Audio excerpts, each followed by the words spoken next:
विक्रोळीचं कसं आहे, मी लहानपणापासून विक्रोळीमध्येच राहिलो. तर माझी कझिन बहीण पण तिथेच राहायची अगोदर. तर ती ट्युशन्सला जायची एका ठिकाणी. तर तिची टीचरची जी बहीण आहे ना, तिच्या हस्बंडसोबत ही घडलेली घटना आहे. ओके, बहिणीचे हस्बंड आहेत ते दुबईवरनं इथे आलेले इंडियामध्ये आणि ते त्यांच्या फ्रेंड्सना भेटले. ओके, तर ते जात होते तिकडून चालत चालत. तर अचानक आहे ना, जवळजवळ 12:15 दरम्यान आहे ना, त्यांना काय झालं, तिकडे एक मुलगी दिसली. ओके, तर लहान मुलगी होती, म्हणजे अशी 7-8 वर्षाची असेल. आणि तिने ना, तिचं वर्णन करायला गेलं तर तिने ना असे ट्रेडिशनल कपडे घातलेले, प्रॉपर ट्रेडिशनल कपडे अशी, आणि चांगल्या घराण्यातली वाटत होती अशी नीटनेटकी.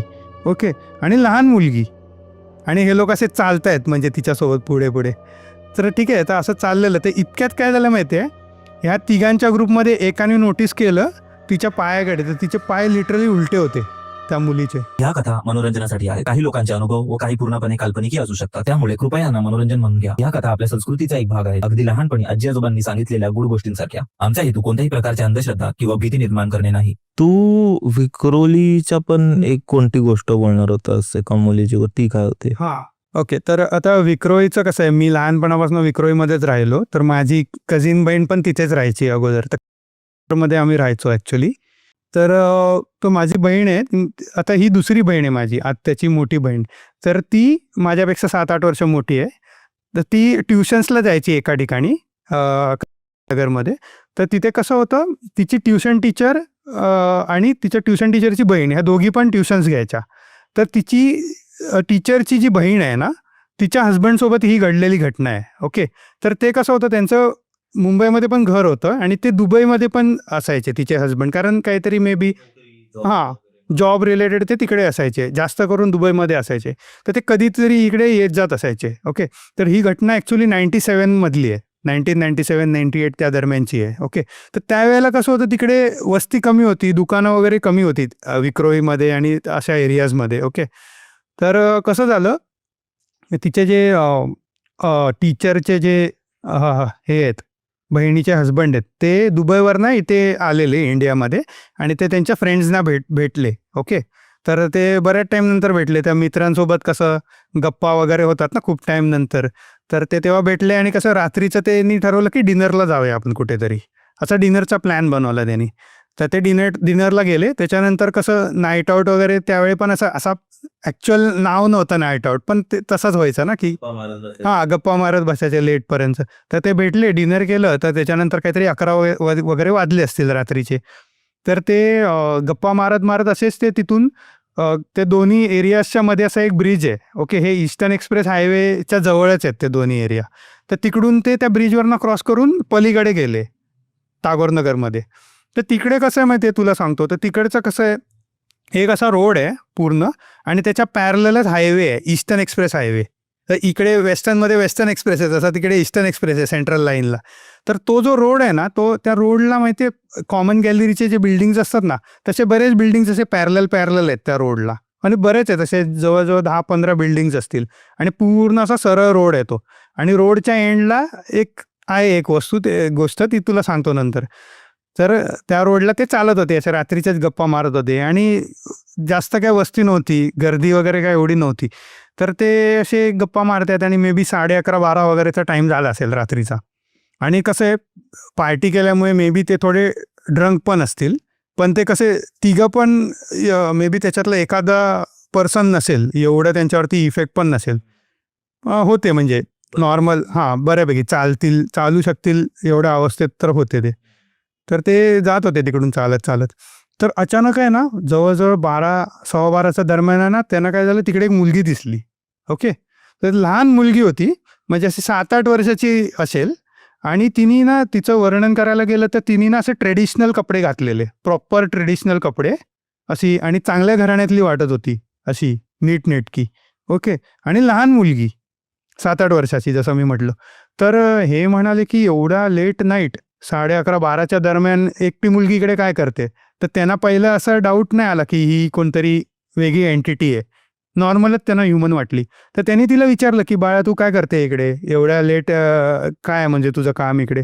तर ती म्हणते की काका मी ॲक्च्युली काय झालं, माझ्या घरी आहे ना पूजा होती, तर बरेच लोक माझ्या घरी आले, तर मी ना खाली आले. हां, मी हरवले इकडे.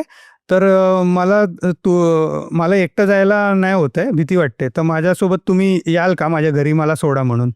तर ते म्हणाले की ऑब्व्हियसली लहान मुलगी आहे, तर आणि अशी ट्रेडिशनल घराण्यातली वाटते, हां चांगल्या घराण्यांमधली, आणि ती म्हणते की तिच्या घरी पूजा आहे, तर मे बी असं झालं असेल जास्त लोक आले, लेट झालं पूजेला, त्याच्यामुळे टाईम निघून गेला ना. हां, लक्ष नाही, आणि घरच्यांचं तिच्यावर लक्ष नाही, तर ती निघून गेली कुठेतरी, मे बी कोणासोबत तरी आली असेल. तर त्यांना ते लेजिट वाटलं. तर ते म्हणाले ठीक आहे चालेल, तर तू मला सांग काय बिल्डिंग नंबर आहे तुझा. तर तिकडे कसे असे बिल्डिंग नंबर्स आहेत, ते जे पॅरलल बिल्डिंग आहे ना, हां प्रत्येकाला बिल्डिंग नंबर आहे वेगळा. तर ती म्हणाली मला ना बिल्डिंग नंबर आठवत नाही, पण मला बिल्डिंग आठवते, म्हणजे त्या एरियामध्ये गेल्यावर मी सांगू शकते की हां बाबा ही माझी बिल्डिंग आहे असं. तर तुम्ही या, आपण चालत जाऊया, आणि तो काय एकच रस्ता होता ना सरळ सरळ. तर ते माझ्या बिल्डिंगपर्यंत या, मला सोडा तिकडे, आणि वर येऊन पूजेला पण प्रसाद वगैरे घेऊन जातो मी, असं तिने सांगितलं यांना. तर हे म्हणाले ठीक आहे चालेल. तर ती गेली, तर ती पुढे चालत होती आणि हे तिघं जण मागे चालत होते. ओके. तर हे चालतायत 5 मिनिटं झाले, हिची बिल्डिंगच आली नाही. तर ह्यांनी तिला विचारलं बाळा तुझी बिल्डिंग कुठे आहे आता, म्हणजे 5 मिनिटं झाले आपण चालतोय. तर ते म्हणाले हां इथेच आहे, जाऊया आपण थोडं पुढे अजून. तर ते म्हणाले ठीक आहे. परत चालत गेले, परत गेले, तर ऑलमोस्ट तिकडचे बिल्डिंग संपत आले तरी तिची बिल्डिंग आली नाही. तर त्यांनी परत विचारलं, तर ती म्हणते की नाही इथेच आहे, आता पोचू आपण म्हणून. तर हे म्हणाले ठीक आहे. त्याच्यानंतर परत पुढे चालत गेले. आता ऑलमोस्ट शेवटचे 2-3 बिल्डिंग्स राहिले. ओके. तरी ही काय अशी वाटत नव्हती की ही आपल्या बिल्डिंगमध्ये जाईल, तिच्या बिल्डिंगमध्ये. तर ह्यांना परत डाऊट आला या लोकांना. तर हे परत तिला विचारायला लागले, तर ती म्हणाली हां इथेच आहे परत, असं बोलली. तर ते बोलले ठीक आहे, मे बी असेल, त्यांना एक्झॅक्ट तिकडचा मॅप माहिती नाही ना, एखादी बिल्डिंग असेल पण पुढे. तर असे चालत गेले, तर थोड्या वेळानंतर सगळे बिल्डिंग संपले तिकडचे, आणि हे लोक असे चालतायत म्हणजे तिच्यासोबत पुढे. तर ठीक आहे, तर असं चाललेलं. तर इतक्यात काय झालं माहिती आहे, ह्या तिघांच्या ग्रुपमध्ये एकाने नोटीस केलं तिच्या पायाकडे, तर तिचे पाय लिटरली उलटे होते त्या मुलीचे, आणि ते पॅनिक झाले सगळे. ओके. आणि ते ज्यांनी नोटीस केलं ते आणि त्याचा दुसरा फ्रेंड, ते दोघं जण पळायला लागले. पण हे जे ट्युशन टीचरचे हजबंड होते ना, त्यांनी ते नोटीस नाही केलेलं. तर त्यांना असं कळलं ना की यांचे फ्रेंड्स का असे अचानक रिॲक्ट करत आहेत. तर ते म्हणतात, तर त्यांचं नाव नापू होतं, त्यांचं निकनेम त्या ट्यूशन टीचरच्या हस्बंडचं. तर त्यांचे फ्रेंड म्हणतात अरे नापू उसका पैर देखा तुमने, उलटा आहे उसका पैर.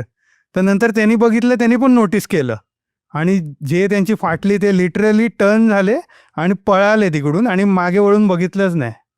आणि तुला माहिती आहे त्या एंडच्या पुढे काय होतं, स्मशान होतं, स्मशान. फक्त तेच राहिलेलं तिकडे, बाकी सगळे बिल्डिंग संपले. बापरे, खरोखर अजूनही आहे तिथे स्मशान? नाही, आता स्मशान आहे तिथे, पण ते जे तिकडचा एरिया पूर्ण चेंज झाला आता. हां, वस्ती पण बरी झाली, आणि आता सगळे ते तिकडचे कॉमन गॅलरीचे बिल्डिंग जाऊन टॉवर झालेत तिकडे मोठे प्रॉपर. म्हणजे ही त्यावेळेची गोष्ट आहे. आणि हे माझ्या सिस्टरनी आहे ना, ट्युशनला ती जेव्हा गेलेली तेव्हा ते ऐकलेलं, ते नरेट करत होते, ते त्यांच्या सासूला सांगत होते ही गोष्ट. तेव्हा प्रत्यक्षात तिने ऐकलेली माझ्या सिस्टरनी लहान असताना. अरे